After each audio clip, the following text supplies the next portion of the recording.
মধ্যপ্রাচ্যে নতুন আগুন, হিজবুল্লাহ কি যুদ্ধের জন্য প্রস্তুত? মধ্যপ্রাচ্য আবারও যেন বিস্ফোরণের দ্বারপ্রান্তে দাঁড়িয়ে। একদিকে আমেরিকা, অন্যদিকে ইরানের সবচেয়ে শক্তিশালী মিত্র বাহিনী হিজবুল্লাহ, আর মাঝখানে একটা অঞ্চল যেখানে যে কোনো মুহূর্তে শুরু হতে পারে নতুন যুদ্ধ। উদ্ভূত পরিস্থিতিতে ইসরায়েল তাদের সামরিক বাহিনীকে উচ্চ সতর্কতায় রেখেছে। ইসরায়েলি প্রতিরক্ষা বাহিনী এবং হোম ফ্রন্ট কমান্ডকে যে কোনো পরিস্থিতির জন্য প্রস্তুত থাকার নির্দেশ দেওয়া হয়েছে।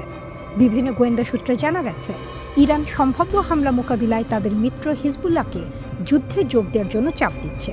যদিও হিজবুল্লাহ গত জুন মাসের সংঘাতে নিজেকে দূরে রেখেছিল, তবে এবার তারা কী ভূমিকা নেবে তা নিয়ে গভীর পর্যবেক্ষণ চালাচ্ছে ইসরায়েল। ইসরায়েলি কর্মকর্তারা হুঁশিয়ারি দিয়েছেন, হিজবুল্লাহ যুদ্ধে জড়ালে তাদের চরম মূল্য দিতে হবে। আমেরিকার বিশাল সামরিক প্রস্তুতি। ইউনাইটেড স্টেটস ইতিমধ্যে 50টির বেশি আধুনিক যুদ্ধবিমান পাঠিয়েছে মধ্যপ্রাচ্যে। এই তালিকায় আছে F-22 স্টেলথ ফাইটার, F-35 সবচেয়ে আধুনিক যুদ্ধবিমান, F-16 প্রমাণিত যুদ্ধযন্ত্র। এগুলো শুধু বিমান না, এগুলো যুদ্ধের ঘোষণা না হলেও যুদ্ধের প্রস্তুতির ভাষা। ঘাঁটি থেকে ঘাঁটিতে দ্রুত মোতায়েন করা হচ্ছে এসব বিমান, মানে পরিস্থিতি দ্রুত বদলাচ্ছে। হিজবুল্লাহর স্পষ্ট বার্তা, আমরা থামব না। হিজবুল্লাহ সরাসরি জানিয়ে দিয়েছে তারা কোনোভাবেই নিরস্ত্র হবে না। লেবানন সরকার সেনাবাহিনীকে 4 মাস সময় দিয়েছে দেশ জুড়ে সব সশস্ত্র গোষ্ঠীকে নিরস্ত্র করার পরিকল্পনা বাস্তবায়নের জন্য। কিন্তু হিজবুল্লাহ বলছে এ পরিকল্পনা ইসরায়েলের স্বার্থে, এটা প্রতিরোধ দুর্বল করার ষড়যন্ত্র। আমরা আমাদের অস্ত্র রাখব, রকেট প্রস্তুত রাখব, অর্থাৎ তারা যুদ্ধের জন্য প্রস্তুতি থাকছে। 2024 সালে ইসরায়েল ও হিজবুল্লাহর মধ্যে বড় যুদ্ধ হয়েছিল। ফলাফল, লেবাননে ব্যাপক ধ্বংস, অর্থনীতি বিপর্যস্ত, হাজারো মানুষ ক্ষতিগ্রস্ত। এই যুদ্ধের পরে লেবানন সরকার চেয়েছিল দেশে শুধু রাষ্ট্রীয় বাহিনী অস্ত্র রাখবে, কিন্তু বাস্তবতা অন্যরকম। কেন হিজবুল্লাহ নিরস্ত্র হতে চায় না? হিজবুল্লাহর নেতা নাইম কাসেম বলেছেন, এখন নিরস্ত্র হওয়ার কথা বলা বড় ভুল। তার যুক্তি, ইসরায়েল এখনও হামলা চালাচ্ছে দেশের নিরাপত্তা ঝুঁকিতে, এই সময় অস্ত্র ছেড়ে দেয়া আত্মঘাতী, অর্থাৎ তাদের চোখে অস্ত্রই নিরাপত্তা। নিরস্ত্রীকরণ পরিকল্পনা কি? লেবাননের সেনাবাহিনীর পরিকল্পনা ছিল দক্ষিণ লেবানন থেকে অস্ত্র সরানো, লিতানি নদীর উত্তরে নিয়ন্ত্রণ বাড়ানো, ধীরে ধীরে সব মিলিশিয়া নিরস্ত্র করা। কিন্তু সমস্যা হলো সেনাবাহিনীর ক্ষমতা সীমিত, ইসরায়েলের হামলা চলছে, তাই এই পরিকল্পনা থেমেও যেতে পারে। ইসরায়েলের অবস্থান। ইসরায়েল স্পষ্ট বলছে হিজবুল্লাহ নিরস্ত্রীকরণ অত্যন্ত জরুরি। তাদের দাবি, হিজবুল্লাহ আন্তর্জাতিক আইন ভাঙছে, সীমান্তে নিরাপত্তা ঝুঁকি তৈরি করছে, অস্ত্র সরবরাহ বন্ধ করতে হবে। আরও কঠিন বার্তা দিয়েছে ইসরায়েল, হুমকি শেষ না হওয়া পর্যন্ত অভিযান চলবে। বড় প্রশ্ন, নতুন যুদ্ধ কি আসছে? চিত্রটা খুব পরিষ্কার। আমেরিকা যুদ্ধের প্রস্তুতি নিচ্ছে, ইরান শক্তি বাড়াচ্ছে, হিজবুল্লাহ অস্ত্র নামাতে রাজি নয়, ইসরায়েল আক্রমণ চালিয়ে যাচ্ছে। এটা শুধু উত্তেজনা না, এটা একাধিক যুদ্ধের সম্ভাবনা। একদিকে ইরান বনাম আমেরিকা, অন্যদিকে হিজবুল্লাহ বনাম ইসরায়েল, সব মিলিয়ে মাল্টি ফ্রন্ট যুদ্ধ শুরু হতে পারে।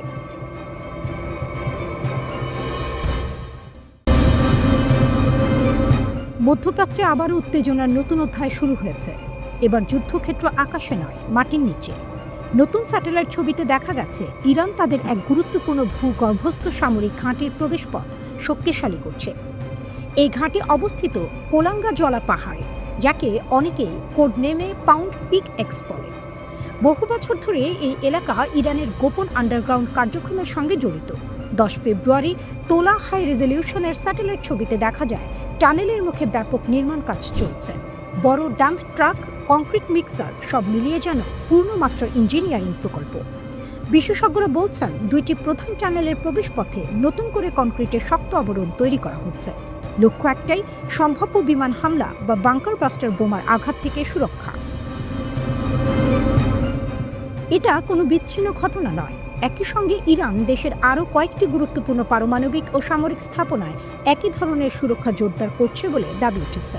দৃষ্টি এখন ইরানের পারমাণবিক স্থাপনাগুলোর দিকে। স্যাটেলাইট বিশ্লেষণে দেখা গেছে ইস্পাহান অঞ্চলের একটি পারমাণবিক সাইটে 3টি টানেলের প্রবেশপথ পুরোপুরি মাটি ও ধ্বংসাবশেষ দিয়ে ঢেকে দেওয়া হয়েছে। মাঝের ও দক্ষিণের প্রবেশপথ প্রায় চেনাই যাচ্ছে না। উত্তরের টানেলেও মাটি দিয়ে ভরাট করা হয়েছে। বিশ্লেষকদের ধারণা, এই পদক্ষেপের উদ্দেশ্য ভবিষ্যতের বিমান হামলা বা বিশেষ বাহিনীর কমান্ডো অভিযানের ঝুঁকি কমানো। এই ইস্পাহান স্থাপনাটি 2025 সালের জুনে যুক্তরাষ্ট্রের হামলার লক্ষ্যবস্তু ছিল। তখন বলা হয়েছিল সেখানে ইউরেনিয়াম গ্যাস উৎপাদন হতো, যা পারমাণবিক সমৃদ্ধকরণ প্রক্রিয়ার একটি গুরুত্বপূর্ণ অংশ। হামলার পর থেকেই ইরান নাকি সংবেদনশীল যন্ত্রপাতি ও উপকরণ গোপনে টানেলের ভেতরে সরিয়ে নেয় এবং পরে সেগুলো সিল করে দেয়। রয়টার্সের সাম্প্রতিক ছবিতে আরও দেখা গেছে নাতানজ ও ইস্পাহানের কিছু অংশে নতুন ছাদ কাঠামো তৈরি হয়েছে। মনে হচ্ছে আকাশ থেকে নজরদারি বা নির্ভুল হামলা ঠেকানোর জন্য অতিরিক্ত ঢাল তৈরি করা হচ্ছে। কিন্তু প্রশ্ন হলো, এত তড়িঘড়ি কেন? পেছনে রয়েছে 2025 সালের জুনের সংঘাত। সেই সময় ইসরায়েল ইরানের বিরুদ্ধে বড় ধরনের হামলা চালায়। যুক্তি ছিল ইরান নাকি সমৃদ্ধ ইউরেনিয়াম অস্ত্রে রূপ দিতে পারে। কয়েকদিন পর যুক্তরাষ্ট্র যুদ্ধে সরাসরি যুক্ত হয়। 22 জুন মার্কিন B-2 স্টেলথ বোমারু বিমান, বাংকার বাস্টার বোমা ও টমাহক ক্ষেপণাস্ত্র ব্যবহার করে ইরানের 3টি গুরুত্বপূর্ণ পারমাণবিক স্থাপনায় আঘাত হানে। এর জবাবে ইরান কাতারে থাকা মার্কিন সামরিক ঘাঁটিতে ক্ষেপণাস্ত্র নিক্ষেপ করে। উত্তেজনা দ্রুত বেড়ে যায়, শেষ পর্যন্ত এক ধরনের অস্বস্তিকর যুদ্ধবিরতি হয়। এখন অনেক বিশ্লেষকের প্রশ্ন, ইরান কি মনে করছে আগের 12 দিনের যুদ্ধ কৌশল আবারও প্রয়োগ করা হতে পারে? তাই কি তারা আগেভাগেই প্রস্তুতি নিচ্ছে? ভূগর্ভস্থ ঘাঁটি শক্তিশালী করা মানে শুধু প্রতিরক্ষা নয়, এটি এক ধরনের বার্তাও। বার্তাটি হলো, আগামী হামলা হলে আগের মতো সহজ হবে না। একই সময়ে ইরান বলছে তারা পারমাণবিক অস্ত্র চায় না, তবে নিজেদের অবকাঠামো রক্ষা করা তাদের অধিকার। অন্যদিকে যুক্তরাষ্ট্র ও ইসরায়েল বলছে ইরান যেন কখনো পারমাণবিক অস্ত্র অর্জন করতে না পারে, সেটাই তাদের লক্ষ্য। মাটির নিচে কংক্রিট ঢালা হচ্ছে, টানেল সিল করা হচ্ছে, নতুন ছাদ তৈরি হচ্ছে। আকাশে হয়তো এখনো বোমার শব্দ নেই, কিন্তু প্রস্তুতির শব্দ স্পষ্ট।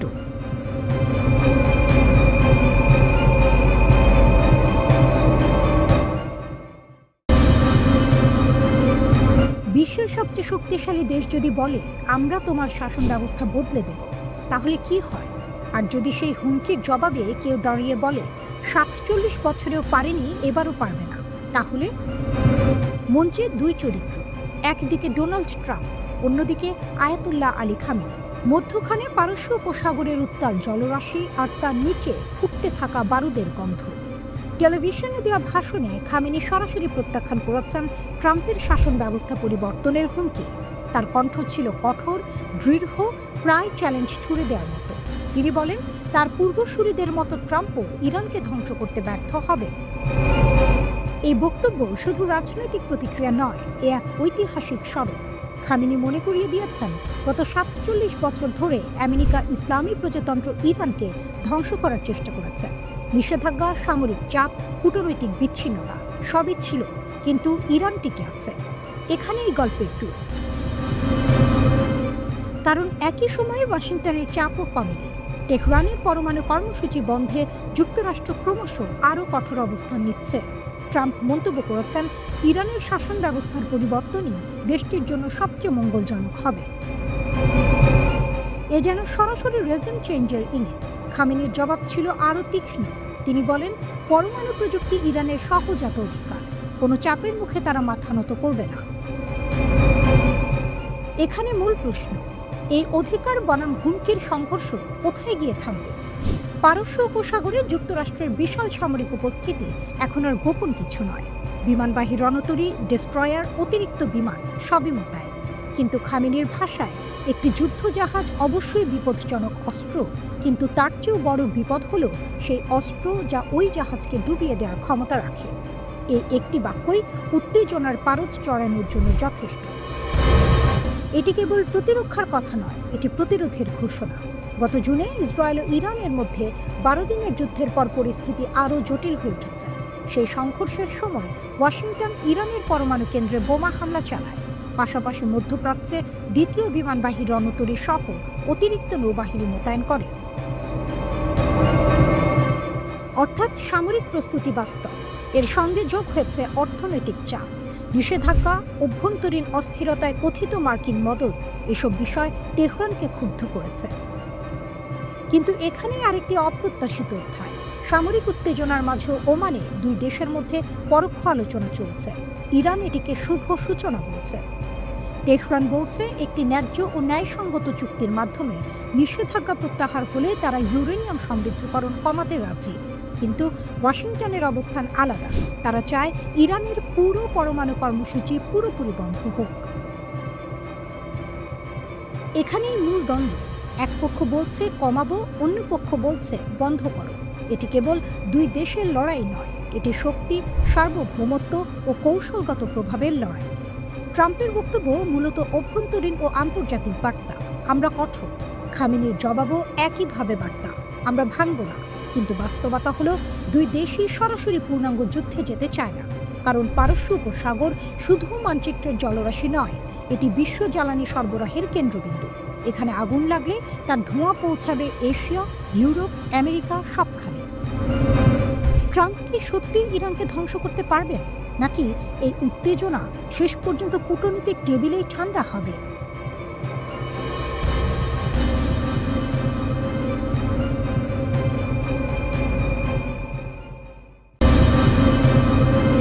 এটা কি ইরান বনাম আমেরিকার লড়াই, নাকি পর্দার আড়ালে এটা আসলে চীন বনাম আমেরিকার শক্তির পরীক্ষা? এমনই এক খবর ঘুরছে আন্তর্জাতিক মহলে। শোনা যাচ্ছে চীনের প্রেসিডেন্ট শি জিনপিং নাকি ইরানের পাশে দাঁড়িয়ে বড় পদক্ষেপ নিতে চলেছেন। গুঞ্জন উঠেছে ইরানের হাতে যেতে পারে চীনের অত্যাধুনিক স্টেলথ ফাইটার জেট। J-20 তেহরানে এক অনুষ্ঠানে দেখা যায় চীনের এক উচ্চপদস্থ সামরিক কর্মকর্তা ইরানি সেনাবাহিনীর কমান্ডার ব্রিগেডিয়ার জেনারেল বাহমান বেহমারদের হাতে একটি চীনা জেটের মডেল তুলে দিচ্ছেন। সাধারণভাবে এটি হতে পারে কূটনৈতিক সৌজন্য, কিন্তু আন্তর্জাতিক রাজনীতিতে এমন প্রতীকী মুহূর্ত অনেক বড় বার্তা দেয়। সামরিক বিশেষজ্ঞদের একাংশ মনে করছেন যদি সত্যি চীনের চেংদু J-20 ইরানের হাতে আসে, তাহলে মধ্যপ্রাচ্যের আকাশে শক্তির ভারসাম্য বদলে যেতে পারে। এটি চীনের তৈরি পঞ্চম প্রজন্মের স্টেলথ ফাইটার, মানে রাডারে ধরা কঠিন, দূর থেকে আঘাত হানতে সক্ষম, আধুনিক সেন্সর আর অস্ত্রে সজ্জিত। চীন বরাবরই দাবি করে এসেছে এই যুদ্ধ বিমান মার্কিন F-22 বা F-35 এর সঙ্গে টক্কর দিতে পারে। এখন যদি এমন বিমান ইরানের হাতে পৌঁছায় তাহলে কি হবে? প্রথমত, ইরানের বিমান বাহিনী বর্তমানে খুব আধুনিক নয়। তাদের বহরে এখনও রয়েছে 1979 সালের আগের আমেরিকান F-4 ফ্যান্টম এবং পুরনো সোভিয়েত যুগের MiG-29। ইরানের মিসাইল শক্তি অনেক উন্নত হলেও আকাশ যুদ্ধে তারা পিছিয়ে। J-20 যোগ হলে সেই দুর্বলতা অনেকটাই কমে যেতে পারে। ওয়াশিংটন ইনস্টিটিউটের বিশ্লেষক ডক্টর ফারজিন নাদিমি সতর্ক করে বলেছেন, চীন যদি সত্যি ইরানকে পঞ্চম প্রজন্মের জেট দেয়, তাহলে এটা শুধু সামরিক সহযোগিতা নয়, এটা হবে মার্কিন নিষেধাজ্ঞাকে সরাসরি চ্যালেঞ্জ করা। অর্থাৎ বেইজিং দেখিয়ে দেবে তারা ওয়াশিংটনের চাপকে আর গুরুত্ব দিচ্ছে না। চীনের প্রতিরক্ষা মন্ত্রণালয়ের মুখপাত্র জিয়াং বিন অবশ্য বলেছেন, চীন নিজেদের সামরিক প্রযুক্তির সাফল্য বন্ধুত্বপূর্ণ দেশগুলোর সঙ্গে ভাগ করে নিতে চায়। কথাটা শুনতে কূটনৈতিক, কিন্তু বাস্তবতা অনেক বেশি জটিল। কারণ একই সময়ে ওমান উপসাগরে চীনের ডেস্ট্রয়ার ও নজরদারি জাহাজ দেখা গেছে। হরমুজ প্রণালীতে যুক্তরাষ্ট্র ও ইরানের মধ্যে অঘোষিত উত্তেজনা চলছে। সেখানে চীনা যুদ্ধজাহাজের উপস্থিতি নতুন সমীকরণ তৈরি করছে। এখানে একটা বড় প্রশ্ন উঠে আসে, চীন কি সরাসরি যুদ্ধে জড়াতে চায়? সম্ভবত না, কিন্তু তারা স্পষ্টভাবে একটি বার্তা দিচ্ছে ইরান একা নয়।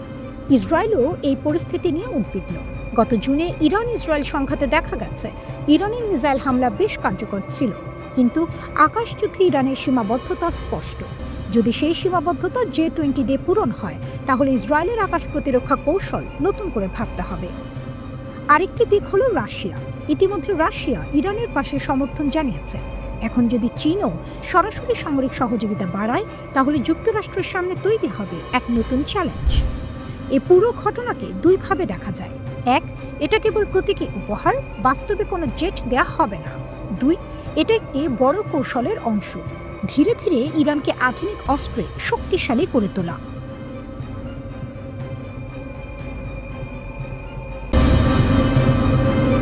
ইরান কি সত্যিই থেমে গেছে, নাকি গল্পটা একেবারেই উল্টো?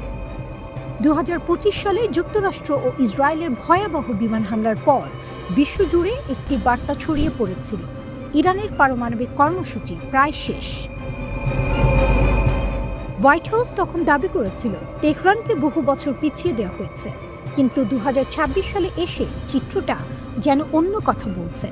সাম্প্রতিক স্যাটেলাইট ছবি আর গোয়েন্দা বিশ্লেষণ বলছে ইরান থামেনি, বরং আরও গুছিয়ে আরও গভীরে কাজ করছে। মাটির নিচে নতুন কৌশল। 2025 সালে কথিত অপারেশন রাইজিং লায়নের সময় নাতানজ সহ কয়েকটি গুরুত্বপূর্ণ স্থাপনায় হামলা চালানো হয়েছিল।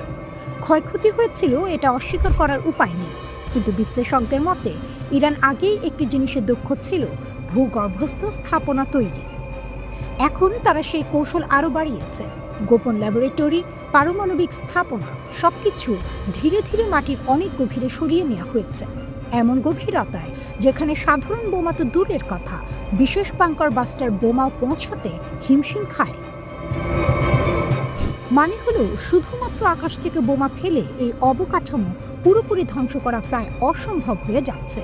মিসাইল সিটি ইরানের নতুন শক্তি। ইরানের সামরিক শক্তির বড় ভিত্তি হলো তাদের বিশাল ক্ষেপণাস্ত্র ভাণ্ডার। মধ্যপ্রাচ্যে এটি সবচেয়ে বড় বলে বহু বিশ্লেষক মনে করেন। তেহরান দাবি করছে তারা প্রায় 500 মিটার গভীরে মিসাইল সিটি তৈরি করেছে। এই বিশাল ভূগর্ভস্থ ঘাঁটিতে বিভিন্ন ধরনের ব্যালিস্টিক ও ক্রুজ মিসাইল রাখা আছে। এখানে একটা গুরুত্বপূর্ণ বিষয় আছে, যুক্তরাষ্ট্রের সবচেয়ে শক্তিশালী বাংকার বাস্টিং বোমা GBU-57 গভীর স্থাপনায় আঘাত হানার জন্য তৈরি, কিন্তু এত গভীরে থাকা লক্ষ্যবস্তু ধ্বংস করা প্রযুক্তিগতভাবে খুবই কঠিন। ইরান এখন শুধু প্রতিরক্ষায় নয়, পাল্টা আঘাতের ক্ষেত্রে আরও আত্মবিশ্বাসী। তাহলে কি মার্কিন ইসরায়েল কৌশল ব্যর্থ? প্রশ্নটা সরল, উত্তরটা জটিল। 2025 সালের হামলার সময় বলা হয়েছিল ইরানের সক্ষমতা কয়েক দশক পিছিয়ে যাবে, কিন্তু নতুন স্যাটেলাইট চিত্রে দেখা যাচ্ছে ক্ষতিগ্রস্ত স্থাপনাগুলো শুধু মেরামতি হয়নি, অনেক জায়গায় আরও উন্নত প্রযুক্তি বসানো হয়েছে। বিশ্লেষকরা বলছেন নিয়মিত বিমান হামলা ইরানকে দমিয়ে রাখার বদলে আরও সতর্ক করে তুলেছে। তারা এখন গুরুত্বপূর্ণ স্থাপনাগুলো ছড়িয়ে দিচ্ছে, বিকেন্দ্রীকরণ করছে এবং মাটির নিচে সরিয়ে নিচ্ছে। এটা একটা বড় কৌশলগত পরিবর্তন। একই জায়গায় বড় ঘাঁটি রাখলে সেটা সহজ লক্ষ্য হয়, কিন্তু বহু ছোট, গভীর ও গোপন ঘাঁটি থাকলে পুরো নেটওয়ার্ক ধ্বংস করা অনেক কঠিন। শক্তি দিয়ে কি সমাধান সম্ভব? এখানেই মূল প্রশ্ন। ইরানের উপর সরাসরি হামলা চালিয়ে তাদের দীর্ঘমেয়াদে নিরস্ত্র করার যে পরিকল্পনা ছিল তা এখন প্রশ্নের মুখে, কারণ প্রতিটি হামলার পর ইরান আরও সুরক্ষিত হয়ে উঠছে বলে অনেকের ধারণা। অন্যদিকে ইসরায়েল ও যুক্তরাষ্ট্রের দৃষ্টিতে বিষয়টি নিরাপত্তার। তারা মনে করে ইরান পারমাণবিক সক্ষমতার কাছাকাছি পৌঁছে গেলে পুরো অঞ্চলের শক্তির ভারসাম্য বদলে যাবে। তাহলে পথ কোনটা? আরও হামলা নাকি নতুন কূটনৈতিক উদ্যোগ? ইতিহাস বলছে শুধু শক্তি প্রয়োগ করে দীর্ঘমেয়াদী রাজনৈতিক সংকটের সমাধান খুব কম ক্ষেত্রেই হয়েছে, বরং কখনো কখনো এতে প্রতিপক্ষ আরও শক্ত হয়ে দাঁড়ায়। আজকের বাস্তবতা হলো ইরান মাটির নিচে এক ধরনের অদৃশ্য দুর্গ তৈরি করছে, আর পশ্চিমা বিশ্ব ভাবছে এই দুর্গ ভাঙা যাবে কি না।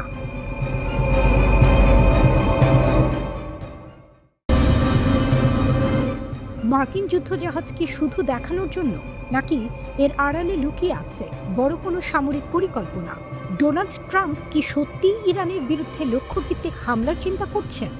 নিউ ইয়র্ক টাইমস এক প্রতিবেদনে জানায় ট্রাম্প ইরানের বিরুদ্ধে লক্ষ্যভিত্তিক সামরিক পদক্ষেপ নেওয়ার কথা ভাবছেন। সম্ভাব্য হামলার লক্ষ্য হতে পারে ইরানের পারমাণবিক স্থাপনা ও ব্যালিস্টিক ক্ষেপণাস্ত্র সক্ষমতা। শুধু আকাশপথে হামলা নয়, যুক্তরাষ্ট্র নাকি বিশেষ কমান্ডো ইউনিট পাঠিয়ে নির্দিষ্ট ইরানি সামরিক সম্পদে আঘাত হানার বিষয়টিও বিবেচনা করছে। প্রতিবেদনগুলো বলছে এসব আলোচনা চলছে এমন এক সময়ে যখন পেন্টাগন দ্রুত মধ্যপ্রাচ্যে সামরিক উপস্থিতি বাড়াচ্ছে সম্ভাব্য পাল্টা আঘাতের প্রস্তুতি হিসেবে। একই সঙ্গে খবর এসেছে ইরান তাদের পারমাণবিক স্থাপনাগুলোতে মার্কিন হামলার সম্ভাবনা নিয়ে গভীরভাবে উদ্বিগ্ন। ইরান কি কমান্ডো অভিযানের আশঙ্কায় প্রস্তুতি নিচ্ছে? স্যাটেলাইট ছবিতে দেখা গেছে ইরান অন্তত একটি ভূগর্ভস্থ পারমাণবিক স্থাপনার টানেলের প্রবেশপথ মাটি দিয়ে ঢেকে দিয়েছে। 8 ফেব্রুয়ারির ছবিতে দেখা যায় ইস্পাহান পারমাণবিক কমপ্লেক্সের 3টি প্রবেশপথ পুরোপুরি মাটিচাপা দেওয়া হয়েছে। একটি স্বাধীন নিরাপত্তা গবেষণা প্রতিষ্ঠান জানিয়েছে ওই মাটিচাপা দেওয়া প্রবেশপথগুলোর আশপাশে কোনো যানবাহনের চলাচল দেখা যায়নি। বিশ্লেষকদের মতে প্রবেশপথ বন্ধ করে দেওয়ার উদ্দেশ্য হতে পারে বিশেষ বাহিনীর আকস্মিক অভিযানের ঝুঁকি কমানো, যাতে সমৃদ্ধ ইউরেনিয়াম জব্দ করা না যায়। ধারণা করা হচ্ছে এভাবে প্রবেশপথ ভরাট করলে বিমান হামলার কার্যকারিতা কমবে এবং সম্ভাব্য কমান্ডো হামলাও কঠিন হয়ে পড়বে। এই ঘটনাটি ঘটেছে ঠিক সেই সময় যখন ট্রাম্প ইরানের বিরুদ্ধে হামলার জন্য দ্বিতীয় একটি বিমানবাহী রণতরী পাঠানোর হুমকি দিয়েছেন। যুক্তরাষ্ট্র কি ইরানের পারমাণবিক স্থাপনায় হামলার প্রস্তুতি নিচ্ছে? খবর অনুযায়ী যুক্তরাষ্ট্র ইউএসএস জেরাল্ড আর ফোর্ড বিমানবাহী রণতরীকে মধ্যপ্রাচ্যের দিকে রওনা হওয়ার নির্দেশ দিয়েছে। কর্মকর্তারা বলছেন অতিরিক্ত এই নৌবিমান শক্তি ওয়াশিংটনকে দীর্ঘমেয়াদী বিমান অভিযানের ক্ষেত্রে আরও বেশি বিকল্প দেবে। এরই মধ্যে ইউএসএস আব্রাহাম লিঙ্কন মধ্যপ্রাচ্যে ইউএস সেন্ট্রাল কমান্ডের দায়িত্বপূর্ণ এলাকায় অবস্থান করছে। একটি প্রতিবেদনে বলা হয়েছে, গত মাসে ট্রাম্প যখন হামলার হুমকি দিয়েছিলেন তখন মার্কিন বাহিনী পুরোপুরি প্রস্তুত ছিল না, কিন্তু সম্প্রতি যুক্তরাষ্ট্র মধ্যপ্রাচ্যে তাদের সামরিক উপস্থিতি জোরদার করেছে। এই প্রস্তুতির মধ্যে রয়েছে ব্যালিস্টিক ক্ষেপণাস্ত্র প্রতিরোধে সক্ষম 8টি গাইডেড মিসাইল ডিস্ট্রয়ার, পাশাপাশি স্থলভিত্তিক ক্ষেপণাস্ত্র প্রতিরক্ষা ব্যবস্থা এবং টমাহক ক্রুজ মিসাইল বহনকারী সাবমেরিনও মোতায়েন করা হয়েছে। স্যাটেলাইট ছবিতে দেখা গেছে জর্ডানে একটি মার্কিন বিমান ঘাঁটিতে থার্ড ক্ষেপণাস্ত্র প্রতিরক্ষা ব্যাটারি মোতায়েন করা হয়েছে। ওই ঘাঁটিতে জানুয়ারি 2026 থেকে F-15E স্ট্রাইক ইগল, A-10 ওয়ার্থগ সহ বিভিন্ন সামরিক সম্পদ অবস্থান করছে। কাতারের আল উদেদ ঘাঁটিতেও অতিরিক্ত সামরিক তৎপরতা দেখা গেছে। সংবাদ প্রতিবেদনে প্রকাশিত ছবিতে দেখা যায় সেখানে ট্রাঙ্ক ভিত্তিক লঞ্চারে প্যাট্রিয়ট ক্ষেপণাস্ত্র লোড করা হচ্ছে। উল্লেখযোগ্য বিষয় হলো, এসব সামরিক প্রস্তুতি চলার মধ্যেই ইরান ও যুক্তরাষ্ট্রের মধ্যে পারমাণবিক কর্মসূচি নিয়ে কূটনৈতিক প্রচেষ্টা অব্যাহত রয়েছে। ইরান কি মুখোমুখি সংঘর্ষের জন্য প্রস্তুত? সাম্প্রতিক প্রতিবেদনে বলা হয়েছে, গত কয়েক সপ্তাহে ইরানের সামগ্রিক সামরিক অবস্থান আরও কঠোর হয়েছে। ইসলামিক রিভলিউশনারি গার্ড কর্পস 11 ফেব্রুয়ারির বিপ্লব বার্ষিকীর আগে কামশের 4 ব্যালিস্টিক ক্ষেপণাস্ত্র উন্মোচন করেছে। আরও জানা গেছে, ইরানের সেনাবাহিনী শিগগিরই আরেকটি কৌশলগত চমকপ্রদ সামরিক সক্ষমতা প্রকাশের প্রস্তুতি নিচ্ছে। 30 জানুয়ারি ইরানের রাষ্ট্রীয় টেলিভিশনে সরাসরি সম্প্রচারে বিভিন্ন ক্ষেপণাস্ত্র প্রদর্শন করা হয়। একাধিক প্রতিবেদনের মতে সেখানে ফাতা, জুলফিকার এবং খাইবার শেখান ক্ষেপণাস্ত্র দেখানো হয়েছে।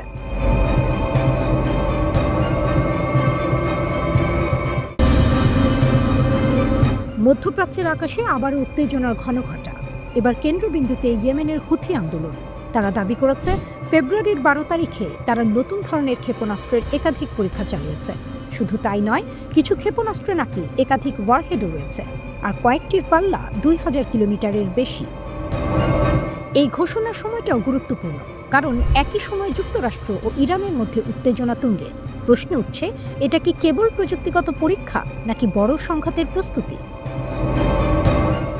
হুথিদের ভাষ্য অনুযায়ী এসব পরীক্ষা তাদের প্রতিরক্ষা ও কৌশলগত সক্ষমতা বাড়ানোর অংশ। তবে বিশ্লেষকরা বলছেন 2000 কিলোমিটার পাল্লার ক্ষেপণাস্ত্র মানে শুধু ইয়েমেনের ভেতর নয়, গোটা অঞ্চলে প্রভাব ফেলার সক্ষমতা। লোহিত সাগর, উপসাগরীয় অঞ্চল সব জায়গায় বার্তা পৌঁছে যায়। হুথি নেতা আব্দুল মালিক আল হুথি এক ভাষণে যুক্তরাষ্ট্রকে কটাক্ষ করেছেন। তিনি 2015 সালে সানায় মার্কিন মেরিনদের প্রত্যাহারকে অপমানজনক পরাজয় বলে উল্লেখ করেন। তার দাবি সেটি ছিল ইয়েমেনের জনগণের বিদ্রোহের ফল, কোনো সমঝোতার ফল নয়। তিনি ইরানের ইসলামী বিপ্লবের 47 বছর পূর্তি উপলক্ষে অভিনন্দন জানান এবং বলেন, ইরান আমেরিকান আধিপত্যের বিরুদ্ধে দৃঢ়ভাবে দাঁড়িয়ে আছে। এই বক্তব্য শুধু আবেগের নয়, রাজনৈতিকও। হুথিরা স্পষ্টভাবে ইরানের পাশে থাকার বার্তা দিচ্ছে। একই সঙ্গে ইসরায়েলের তীব্র সমালোচনাও করেছে। এতে বোঝা যায় আঞ্চলিক জোটের সমীকরণ আরও দৃঢ় হচ্ছে। 6 ফেব্রুয়ারি হুথিরা বড় সমাবেশের ডাক দেয়। উদ্দেশ্য ফিলিস্তিন, ইরান ও লেবাননের প্রতি সংহতি প্রকাশ। সমাবেশে আমেরিকান জায়নিস্ট ষড়যন্ত্রের বিরুদ্ধে প্রতিরোধের অঙ্গীকার করা হয়। একই সময়ে তারা সতর্ক করে লোহিত সাগরে বাণিজ্যিক জাহাজে আবার হামলা হতে পারে।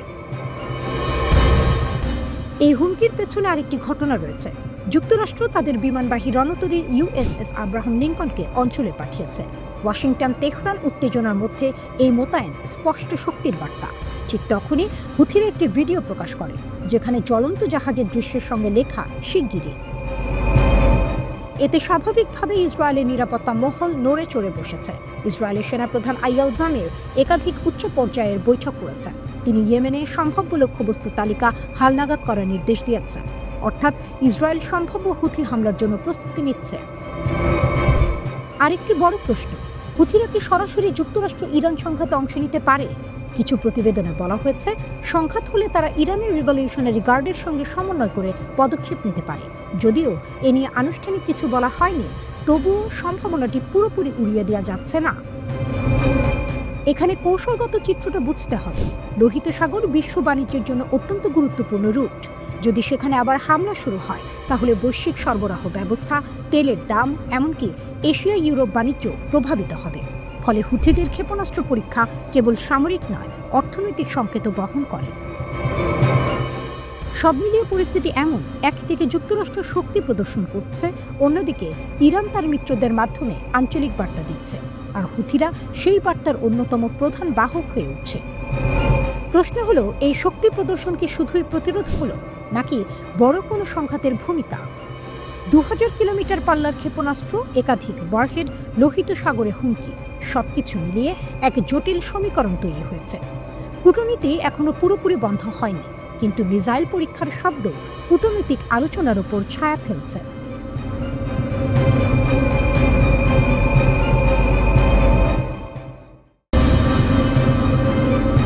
ওমানের আলোচনার আগে কি সত্যি ডোনাল্ড ট্রাম্প ইরানে হামলার প্রস্তুতি নিয়েছিলেন? ইরানের এক আইন প্রণেতার দাবি, হ্যাঁ। তিনি বলেন, ওমান বৈঠকের আগে ট্রাম্প একটি গোপন বার্তা পাঠিয়েছিলেন। একটি মধ্যস্থতাকারী দেশের মাধ্যমে নাকি জানানো হয়, ইরানের ভেতরে দুটি নির্দিষ্ট স্থানে হামলার পরিকল্পনা আছে। লক্ষ্য ছিল পরিষ্কার, চাপ তৈরি করা। কিন্তু ইরানের জবাব আরও কঠোর। ইরানের জাতীয় নিরাপত্তা কমিটির সদস্য মাহমুদ নাবিয়ান দাবি করেন, তারা যুক্তরাষ্ট্রকে সতর্ক করে দিয়েছেন, সামান্য ভুল করলে 3000 থেকে 4000 আমেরিকান নিহত হবে। এই বক্তব্য দ্রুত আন্তর্জাতিক সংবাদ মাধ্যমে ছড়িয়ে পড়ে। বার্তাটি ছিল স্পষ্ট, যদি যুক্তরাষ্ট্র হামলা করে, পাল্টা জবাব শুধু প্রতীকী হবে না, হবে বড় ধরনের। নাবিয়ান আরও বলেন, ইরানের আইন প্রণেতারা পররাষ্ট্রমন্ত্রী আব্বাস আরাগচিকে নির্দেশ দেন আঞ্চলিক দেশগুলোকে কড়া বার্তা পৌঁছে দিতে। সেই বার্তা ছিল, যে কোনো ঘাঁটি বা স্থাপনা যেখানে যুক্তরাষ্ট্রের নাম থাকবে, সেটি লক্ষ্যবস্তু হতে পারে। 7 ফেব্রুয়ারি আরাগচি নিজেও প্রকাশ্যে সতর্কবার্তা দেন। তিনি বলেন, যুক্তরাষ্ট্র যদি ইরানে হামলা চালায়, তবে ইরান মধ্যপ্রাচ্যে ছড়িয়ে থাকা মার্কিন সামরিক ঘাঁটিগুলোতে আঘাত হানবে। তিনি স্পষ্ট করেন, আমাদের যুক্তরাষ্ট্রের মূল ভূখণ্ডে আঘাত করার সক্ষমতা নেই, কিন্তু অঞ্চলে তাদের যেসব ঘাঁটি রয়েছে সেগুলো আমাদের নাগালের মধ্যেই। এখানেই প্রশ্ন, তাহলে কি পুরো অঞ্চল যুদ্ধে জড়িয়ে পড়বে? আরাগচির ভাষায়, যদি যুক্তরাষ্ট্র আক্রমণ করে, সেটি আঞ্চলিক যুদ্ধে পরিণত হবে। তার অভিযোগ, আগের দফার আলোচনায় যুক্তরাষ্ট্র এই বিশ্বাস ভেঙেছে। তিনি বলেন, আলোচনার মাঝখানে প্রথম বোমা ছোড়া হয়েছিল আমাদের দিকে। কূটনীতিকে বিশ্বাসঘাতকতা করেছে আমেরিকা। এবারের আলোচনায় তাই অবিশ্বাস গভীর। তবুও 6 ফেব্রুয়ারি ওমানে পরোক্ষ পারমাণবিক আলোচনা হয়েছে। ওমান ছিল মধ্যস্থতাকারী। আরাগচি জানান, আলোচনা শুধু পারমাণবিক ইস্যু নিয়েই হয়েছে। ক্ষেপণাস্ত্র কর্মসূচি বা প্রতিরক্ষা ইস্যু আলোচনার টেবিলে ছিল না। তিনি জোর দিয়ে বলেন, শূন্য মাত্রায় ইউরেনিয়াম সমৃদ্ধকরণ এটি আলোচনার বাইরে। সমৃদ্ধকরণ আমাদের অধিকার। বোমা মেরে প্রযুক্তি ধ্বংস করা যায় না। অর্থাৎ ইরান তাদের পারমাণবিক সমৃদ্ধকরণ বন্ধ করবে না, তবে আস্থা তৈরির জন্য কিছু চুক্তিতে তারা রাজি হতে পারে। এদিকে সামরিক দিক থেকে উত্তেজনা কম নয়। মার্কিন সেন্টকম একসময় সতর্ক করেছিল, ইরানের কাছে 3000-এর বেশি ক্ষেপণাস্ত্র রয়েছে। এমনকি সাম্প্রতিক ইসরায়েলি হামলার পরও ইরানের হাতে নাকি প্রায় 1500 ক্ষেপণাস্ত্র রয়ে গেছে। প্রশ্ন উঠছে, ইউএসএস আব্রাহাম লিঙ্কন যুদ্ধজাহাজ বা B-2 বোমারু বিমান পাঠিয়েও কি ইরানকে দমিয়ে রাখা যায়নি? ইরানের বার্তা বলছে, না। তাদের বক্তব্য, সামরিক উপস্থিতি দিয়ে ভয় দেখানো যাবে না। ইরান নিজেদের যুদ্ধের জন্য প্রস্তুত বলছে, তবে তারা যুদ্ধ চায় না। তাদের দাবি, সমান সম্মান ও পারস্পরিক স্বার্থ নিশ্চিত হলেই কূটনীতি সম্ভব। আরেকটি গুরুত্বপূর্ণ বিষয়, ইরানের অভ্যন্তরীণ পরিস্থিতি। আরাগচি বলেন, সাম্প্রতিক বিক্ষোভ ছিল শান্তিপূর্ণ এবং সরকার আলোচনাও করেছে। তবে জানুয়ারির ৮, ৯, ১০ তারিখে যা ঘটেছে সেটিকে তিনি সন্ত্রাসী কার্যক্রম বলে উল্লেখ করেন। সব মিলিয়ে চিত্রটা কি? একদিকে গোপন বার্তা, সম্ভাব্য হামলার ইঙ্গিত, অন্যদিকে হাজারো প্রাণহানির হুমকি। আকাশে মার্কিন বোমারু বিমান, সমুদ্রে যুদ্ধ জাহাজ, মাটির নিচে ইরানের ক্ষেপণাস্ত্র ভাণ্ডার। ওমানের আলোচনায় আপাতত দরজা বন্ধ হয়নি, কিন্তু অবিশ্বাস রয়ে গেছে। একটি ভুল সিদ্ধান্ত, একটি ভুল হিসাব, আর তাতেই জ্বলে উঠতে পারে পুরো অঞ্চল।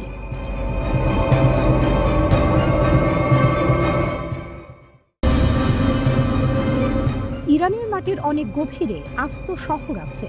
সেখানে গাছপালা নেই, নীল আকাশ নেই, আছে শুধু সার সার দাঁড়িয়ে থাকা জমদূত।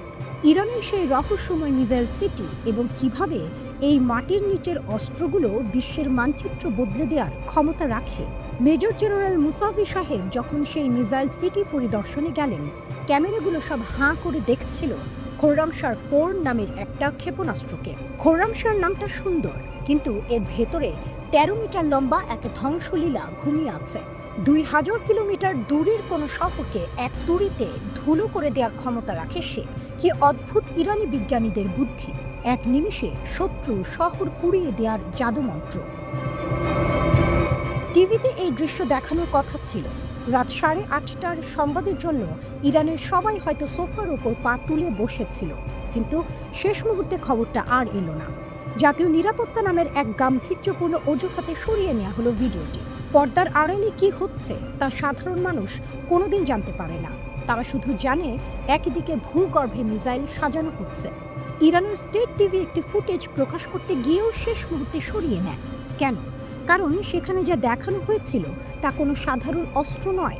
ইরানের শীর্ষ সামরিক কমান্ডার মেজর জেনারেল মুসাভিকে দেখা গেছে পাথরের পাহাড় খোদাই করে বানানো এক বিশাল গুহায়, যেখানে সারিবদ্ধভাবে সাজানো আছে খোররামশার 4 মিসাইল। এই মিসাইলটির বিশেষত্ব কি? পাল্লা 2000 কিলোমিটার, অর্থাৎ এটি সরাসরি ইসরায়েল এবং মধ্যপ্রাচ্যে অবস্থিত যে কোনো মার্কিন ঘাঁটিতে আঘাত হানতে সক্ষম। ধ্বংস ক্ষমতা, এটি 1500 কেজির বিশাল ওয়ারহেড বহন করতে পারে। এর লক্ষ্য দূরত্ব নয়, বরং টার্গেটকে পুরোপুরি ধুলোয় মিশিয়ে দেয়া। প্রযুক্তি, এতে ব্যবহার করা হয়েছে লিকুইড ফুয়েল এবং এটি মাঝ আকাশে দিক পরিবর্তন করতে সক্ষম, যা আধুনিক মিসাইল ডিফেন্স সিস্টেম যেমন আয়রন ডোমের জন্য বড় চ্যালেঞ্জ। ডোনাল্ড ট্রাম্প তো রেগেই আছেন। ওদিকে মার্কো রুবিও সাহেব বলছেন শুধু পারমাণবিক বিষয় নিয়ে কথা বলে হবে না, মিসাইল নিয়েও কথা বলতে হবে। ইরান বলছে ওটা আমাদের ব্যক্তিগত ব্যাপার। দর কষাকষি চলছে, যেন ইস্তাম্বুলের কোনো এক পুরনো বাজারে কার্পেট কেনা হচ্ছে। কিন্তু সমস্যা হলো, এই কার্পেট যদি শেষ পর্যন্ত কেউ না কেনে, তবে আগুন লেগে যাবে পুরো বাজারে। আমেরিকার পররাষ্ট্রমন্ত্রী মার্কো রুবিও পরিষ্কার করে বলেছেন যে ইরান যদি মনে করে তারা শুধু পারমাণবিক আলোচনার আড়ালে তাদের মিসাইল শক্তি বাড়িয়ে যাবে, তবে তারা ভুল ভাবছে। ডোনাল্ড ট্রাম্পের নীতি বরাবরই আক্রমণাত্মক। ইরানও চুপ করেনি। আলোচনার ঠিক আগেই তারা মার্কিন এয়ারক্রাফট ক্যারিয়ারের দিকে ড্রোন পাঠিয়েছে এবং মার্কিন পতাকাবাহী তেলবাহী জাহাজের পথ আগলে দাঁড়িয়েছে। একে বলে প্রেশার ট্যাকটিক্স। আলোচনার টেবিলে বসার আগে নিজের পাল্লা ভারী করার এক পুরনো খেলা। আলোচনা শুরু হয়েছে, কিন্তু ইরান কি কথা বলছে ক্ষেপণাস্ত্র দিয়ে?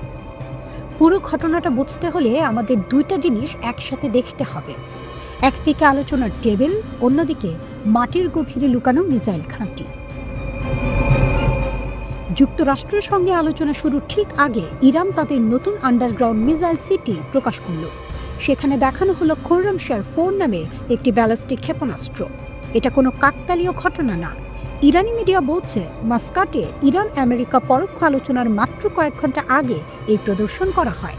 মানে বার্তাটা স্পষ্ট, আমরা কথা বলবো, কিন্তু শক্তি নিয়েই বলবো। আইআরজিসির এরোস্পেস ফোর্সের কমান্ডার মাজিদ মুসাভি সেই অনুষ্ঠানে উপস্থিত ছিলেন। মাটির গভীরে শক্ত কংক্রিটের ভেতরে সারি সারি অস্ত্র, তার মাঝখানে দাঁড়িয়ে আছে খোররামশার 4। রাষ্ট্রীয় টেলিভিশন বলছে এই মিসাইলের রেঞ্জ প্রায় 2000 কিলোমিটার। এটি 1500 কেজি ওয়ারহেড বহন করতে পারে, মানে শুধু দূরত্ব না, ধ্বংস ক্ষমতাও বড়। ইরানের দাবি তারা সব প্রযুক্তিগত দিক থেকে ব্যালিস্টিক মিসাইল উন্নত করেছে, ফলে তাদের প্রতিরোধ ক্ষমতা অনেক শক্তিশালী হয়েছে।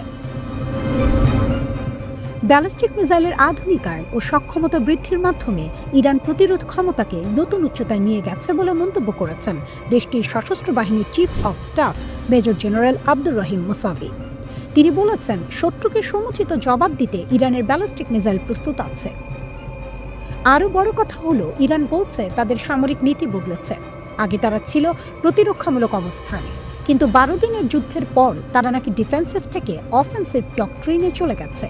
এখন তাদের কৌশল দ্রুত, অসমমিত এবং চূড়ান্ত পাল্টে আঘাতের প্রস্তুতি।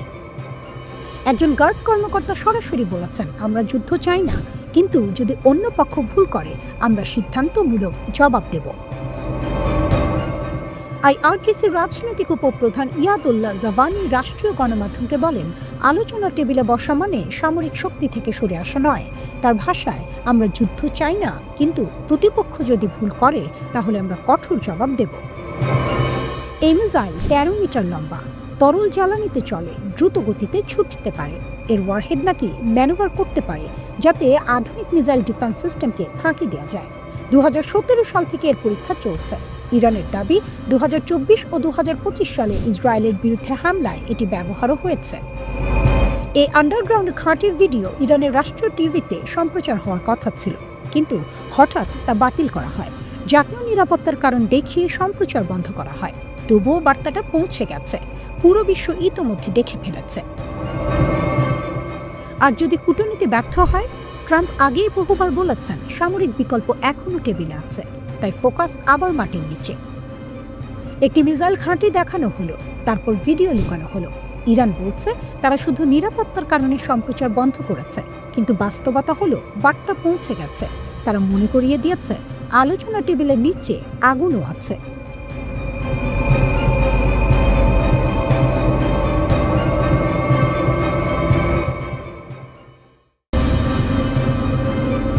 বড় নৌবহর পথে আলোচনা চললেও আগুনের বার্তা।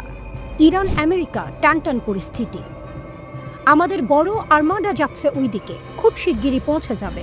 ডোনাল্ড ট্রাম্পের এই কথার পরই মার্কিন সেন্ট্রাল কমান্ড আরব সাগরে তাদের নৌবহরের ছবি প্রকাশ করল। টাইমিংটা লক্ষ্য করুন, ওমানের মাস্কাটে পরোক্ষ পারমাণবিক আলোচনা শেষ হওয়ার কয়েক ঘন্টার মধ্যে। ছবিতে দেখা যায় ইউএসএস আব্রাহাম লিঙ্কন বিমানবাহী রণতরী, সঙ্গে 2টি সামরিক সরবরাহ জাহাজ, 2টি কোস্ট গার্ড কাটার।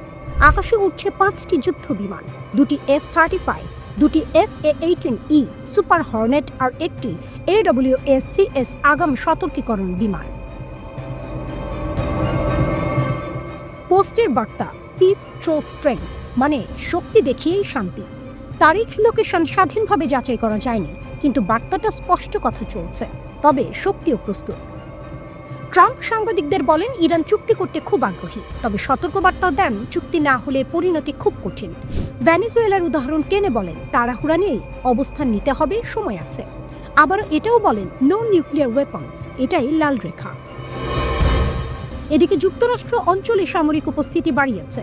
Third year defence, guided missile destroyer, অতিরিক্ত বিমান শক্তি, সব মিলিয়ে চাপের পরিবেশ। কিন্তু ইরানও থেমে নেই। ইরানের পররাষ্ট্রমন্ত্রী আব্বাস আরাকচি বলেছেন, ক্ষেপণাস্ত্র কর্মসূচি নিয়ে কোনো আলোচনা হবে না। গুরুত্বপূর্ণ স্বার্থ ও বৈধ উদ্বেগ বিবেচনায় নিয়ে সিরিয়াস কূটনীতি হলে তবেই এগোনো সম্ভব। আরেকটা বড় তথ্য, স্যাটেলাইট ছবির বিশ্লেষণে নিউ ইয়র্ক টাইমস বলছে, গত জুনের 12 দিনের যুদ্ধে ক্ষতিগ্রস্ত বহু ক্ষেপণাস্ত্র স্থাপনা দ্রুত মেরামত করেছে ইরান। 24টি স্থানের ছবিতে দেখা গেছে অন্তত অর্ধেক জায়গায় সক্রিয় মেরামত কাজ চলছে। তবে গতি সমান নয়। বার্তাটা কি? প্রাধান্য পেয়েছে ক্ষেপণাস্ত্র অবকাঠামো, পারমাণবিক স্থাপনায় মেরামত তুলনামূলক ধীর। ইরানের রিভলিউশনারি গার্ড নতুন আন্ডারগ্রাউন্ড মিসাইল সিটি দেখিয়েছে। সেখানে প্রদর্শিত হয়েছে খুররামশার 4 ব্যালিস্টিক মিসাইল, প্রায় 2000 কিলোমিটার পাল্লা, 1500 কেজি ওয়ারহেড বহনের ক্ষমতা। রাষ্ট্রীয় মিডিয়া বলছে, আলোচনা শুরুর কয়েক ঘন্টা আগে ইচ্ছাকৃতভাবে এই প্রদর্শন করা হয়েছে, একটা সংকেত দিতে। গার্ডের কমান্ডার মাজিদ মুসাভি বলেছেন, তারা সামরিক নীতি রক্ষণাত্মক থেকে আক্রমণাত্মককে বদলেছে, অপ্রতিসম যুদ্ধনীতি গ্রহণ করেছেন। অর্থাৎ সরাসরি বড় যুদ্ধ নয়, বরং ড্রোন, ক্ষেপণাস্ত্র, আন্ডারগ্রাউন্ড সক্ষমতা, সব মিলিয়ে প্রতিরোধ। রাজনৈতিক ডেপুটি জাওয়ানি বার্তা দিয়েছেন, আমরা যুদ্ধ চাই না, কিন্তু অন্য পক্ষ ভুল করলে জবাব হবে সিদ্ধান্তমূলক।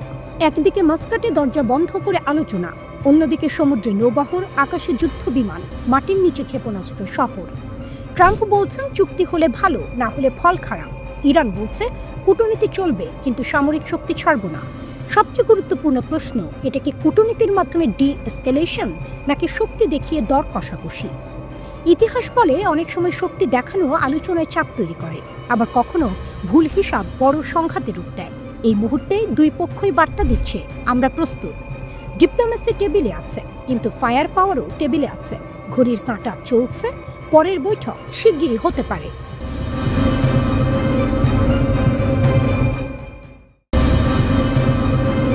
মধ্যপ্রাচ্যে আবার কি যুদ্ধের ছায়া ঘনাচ্ছে? একদিকে ইরান বলছে আমাদের ক্ষেপণাস্ত্র কর্মসূচি কোনো আলোচনার বিষয়ই নয়, অন্যদিকে ডোনাল্ড ট্রাম্প ঘোষণা দিচ্ছেন একটি বড় নৌবহর ইরানের দিকে যাচ্ছে। এই দুই বক্তব্যই পরিস্থিতির তীব্রতা বোঝাতে যথেষ্ট। পররাষ্ট্রমন্ত্রী আব্বাস আরাকচি স্পষ্ট ভাষায় বলেছেন, ইরানের প্রতিরক্ষা ও ক্ষেপণাস্ত্র সক্ষমতা কখনোই আলোচনার টেবিলে আসবে না। অর্থাৎ পারমাণবিক ইস্যু নিয়ে কথা হতে পারে, কিন্তু মিসাইল নিয়ে নয়। এই অবস্থান নতুন নয়। বহু বছর ধরে তেহরান বলছে তাদের মিসাইল প্রোগ্রাম শুধুই প্রতিরক্ষামূলক এবং এটা তাদের সার্বভৌম অধিকার। এখন আসি যুক্তরাষ্ট্রের দিকে। ট্রাম্প বলেছেন একটি বড় নৌবহর, যাকে তিনি আর্মাডা বলেছেন, ইরানের দিকে যাচ্ছে। এর মানে কি সরাসরি যুদ্ধের প্রস্তুতি, নাকি চাপ তৈরি করার কৌশল? এখানেই আসে ব্রিটেনের পদক্ষেপ। যুক্তরাজ্য 6টি F-35B স্টেলথ যুদ্ধ বিমান পাঠিয়েছে সাইপ্রাসের RAF-1 রোটারি ঘাঁটিতে। এই ঘাঁটি পূর্ব ভূমধ্য সাগরে অত্যন্ত গুরুত্বপূর্ণ। আগে থেকেই সেখানে টাইফুন যুদ্ধ বিমান মোতায়েন ছিল, যেগুলো ইরাক ও সিরিয়ায় নজরদারি ও হামলা মিশনে অংশ নেয়। গত মাসে আবার 4টি টাইফুন পাঠানো হয়েছিল কাতারে দোহার অনুরোধে। প্রশ্ন হলো, কেন এত প্রস্তুতি? বিশ্লেষকদের মতে লন্ডন আশঙ্কা করছে যদি যুক্তরাষ্ট্র হঠাৎ করে ইরানের ওপর সামরিক হামলা চালায়, তাহলে এর প্রতিক্রিয়া পুরো অঞ্চলে ছড়িয়ে পড়তে পারে। ব্রিটিশ ঘাঁটি ও মিত্র দেশগুলো তখন ঝুঁকিতে পড়বে। অর্থাৎ কূটনীতি চলছে, কিন্তু সামরিক প্রস্তুতিও থেমে নেই। এই প্রেক্ষাপটে ওমানে যুক্তরাষ্ট্র ও ইরানের মধ্যে পারমাণবিক আলোচনা হয়েছে। এটি ছিল গত জুনে যুক্তরাষ্ট্রের ইরানি পারমাণবিক স্থাপনায় হামলার পর প্রথম মুখোমুখি যোগাযোগ। ইরান এই বৈঠককে কূটনৈতিক সাফল্য হিসেবে দেখছে। তাদের মতে আলোচনা হয়েছে ইরানের শর্তে, শুধু পারমাণবিক ইস্যু নিয়ে, মিসাইল বা আঞ্চলিক প্রভাব নিয়ে নয়। রয়টার্স সূত্র বলছে ইরান সম্পূর্ণ ইউরেনিয়াম সমৃদ্ধকরণ বন্ধ করতে অস্বীকার করেছে, তবে সমৃদ্ধকরণের মাত্রা ও বিশুদ্ধতা নিয়ে সীমিত আলোচনায় রাজি হতে পারে। মানে কি দাঁড়াচ্ছে? ইরান পুরো কর্মসূচি বন্ধ করবে না, কিন্তু কিছু সীমা নিয়ে কথা বলতে পারে। আব্বাস আরাকচি বলেছেন আলোচনা ভালো পরিবেশে হয়েছে, দুই পক্ষই নিজেদের উদ্বেগ ও স্বার্থ তুলে ধরেছে। তবে তিনি এটাও বলেছেন গভীর অবিশ্বাস এখনো বড় বাধা। পরবর্তী সিদ্ধান্ত নেওয়ার আগে নিজ নিজ রাজধানীর সঙ্গে পরামর্শ করতে হবে। এখন বড় প্রশ্ন, যুদ্ধ কি খুব কাছাকাছি? বাস্তবতা হলো দুই পক্ষই জানে পূর্ণাঙ্গ যুদ্ধ হলে ক্ষতি ভয়াবহ হবে। শুধু ইরান বা যুক্তরাষ্ট্র নয়, পুরো মধ্যপ্রাচ্য জড়িয়ে পড়বে। তেলের বাজার কেঁপে উঠবে, ইউরোপ ও এশিয়া প্রভাবিত হবে। তাই আমরা এই অদ্ভুত দ্বৈত চিত্র দেখছি। একদিকে যুদ্ধ বিমান মোতায়েন, নৌবহর এগোচ্ছে, ঘাঁটি প্রস্তুত। অন্যদিকে কূটনৈতিক টেবিলে আলোচনা, সীমা নির্ধারণের চেষ্টা। এটা এক ধরনের চাপের কূটনীতি, শক্তি দেখিয়ে কথা বলা। সবচেয়ে গুরুত্বপূর্ণ বিষয় হলো দুই পক্ষের মধ্যে বিশ্বাসের ঘাটতি। ইরান মনে করে যুক্তরাষ্ট্র যে কোনো সময় অবস্থান বদলাতে পারে। যুক্তরাষ্ট্র মনে করে ইরান সময় নিচ্ছে এবং চাপ এড়াতে কৌশল করছে। এই অবস্থায় সামান্য ভুল হিসাবও বড় সংকটে রূপ নিতে পারে। তবে এখনো দরজা বন্ধ হয়নি, আলোচনা চলছে, সিদ্ধান্ত চূড়ান্ত হয়নি। মধ্যপ্রাচ্যের আকাশে যুদ্ধ বিমান উঠছে ঠিকই, কিন্তু টেবিলে এখনো কাগজ কলম আছে। পরবর্তী পদক্ষেপ নির্ভর করবে কেউ আগে বোতাম চাপবে, নাকি কেউ আগে সমঝোতায় পৌঁছাবে।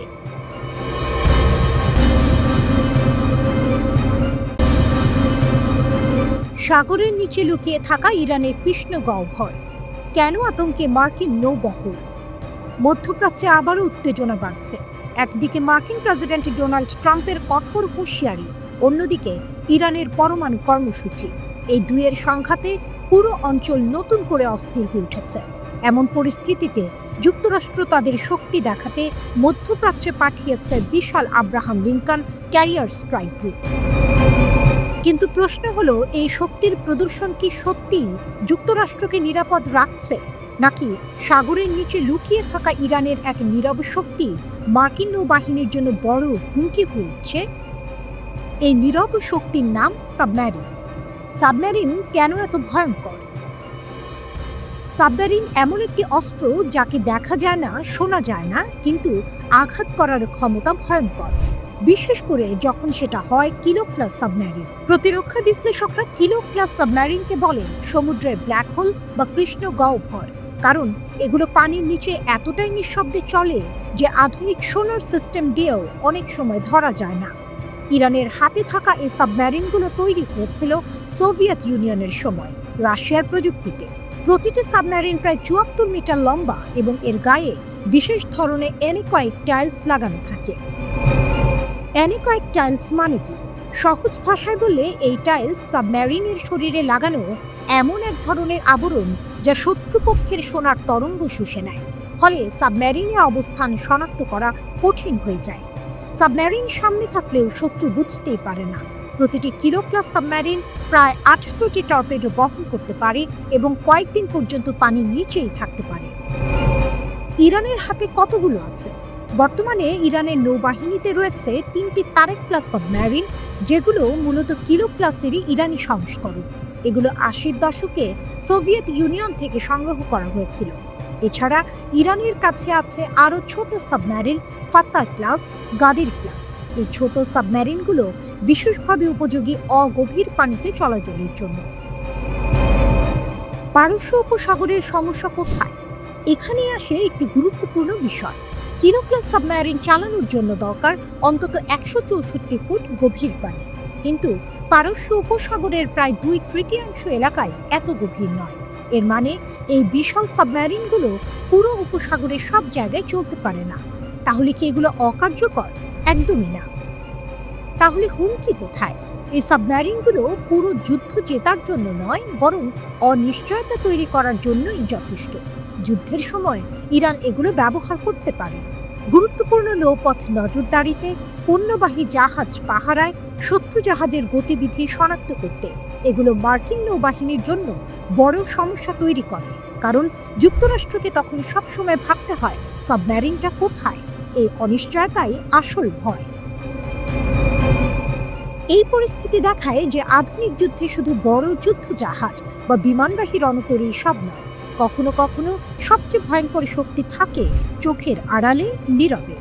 ইরানের সাবমেরিন বহর হয়তো সংখ্যায় কম, সীমাবদ্ধতাও আছে, কিন্তু সাগরের নিচে লুকিয়ে থাকা এই নীরব অস্ত্রগুলোই আজ মার্কিন নৌবাহিনীর ঘুম কেড়ে নিচ্ছে। কারণ যুদ্ধে সবচেয়ে ভয়ঙ্কর প্রশ্নটা হলো, শত্রু কোথায় আছে যখন আপনি তাকে দেখতেই পাচ্ছেন না?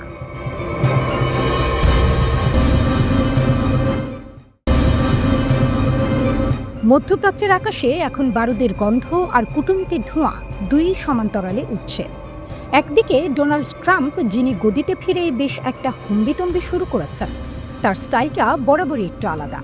তিনি এক হাতে যুদ্ধের দামামা বাজান, অন্য হাতে আলোচনার টেবিলে বসার দাওয়াত দেন, যাকে বলে গানবোট ডিপ্লোম্যাসি, মানে কামান দাগার প্রস্তুতি নিয়ে চা পানের আমন্ত্রণ। ঘটনাটা একটু গুছিয়ে বলা যাক। ট্রাম্প এবার ওমানকে বেছে নিয়েছেন আলোচনার জন্য। আগে কথা হওয়ার কথা ছিল তুরস্কে, কিন্তু ইরানের দাবি ভেন্যু বদলাতে হবে। ট্রাম্পও হুট করে রাজি হয়ে গেলেন, ঠিক যেন দুই জেদি মানুষের মান অভিমানের পালা। একজন বলছে ওখানে যাব না, অন্যজন বলছে আচ্ছা বাবা, তবে এখানেই এসো। তবে মাঝখান থেকে বাদ সেধেছে ইরান। তারা বলছে কোনো বিদেশি মধ্যস্থতাকারী থাকবে না, তারা একা একা কথা বলবে। সবচেয়ে মজার ব্যাপার হলো, ট্রাম্পের বিশেষ দূত স্টিভ উইটকফ আর ইরানের পররাষ্ট্রমন্ত্রী আব্বাস আরাকচির এই বৈঠকটা হতে যাচ্ছে এক চরম উত্তেজনার মাঝে। গত জুনের সেই ১২ দিনের যুদ্ধ আর মিডনাইট হ্যামার অপারেশনের ক্ষত এখনও শুকায়নি। ইসরায়েল ইরানি নিউক্লিয়ার সাইটে হামলা করেছিল, যার রেশ এখনও বাতাসে ভাসছে। ট্রাম্প ওভাল অফিসে বসে সাংবাদিকদের বললেন, আমরা ওদের সাথে কথা বলছি, ওরা একটা কিছু করতে চায়। গতবার সুযোগ ছিল, কিন্তু ওরা শোনেনি, তাই আমাদের মিডনাইট হ্যামার চালাতে হয়েছিল। আমার মনে হয় না ওরা আবার সেটা দেখতে চায়। এই হ্যামার বা হাতুড়ির ভয় দেখিয়ে কি কাজ হবে? ইরান কিন্তু বেশ শক্ত ধাঁচে।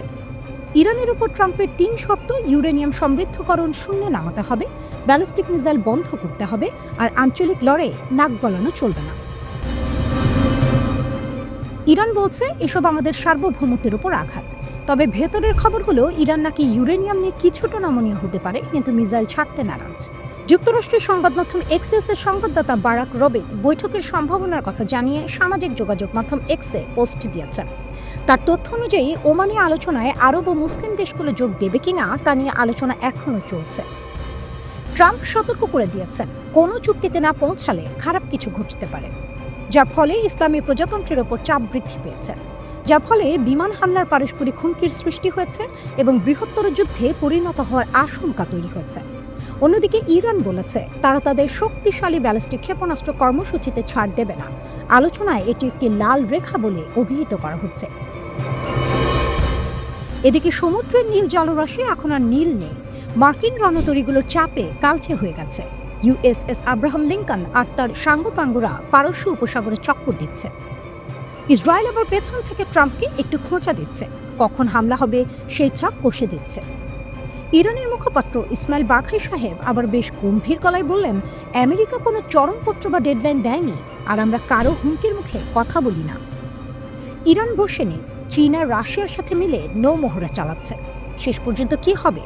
ওমানের সেই শান্ত পরিবেশে কি কোনো পারমাণবিক চুক্তি হবে, নাকি যুদ্ধের দামামা সব স্বপ্ন চুরমার করে দেবে?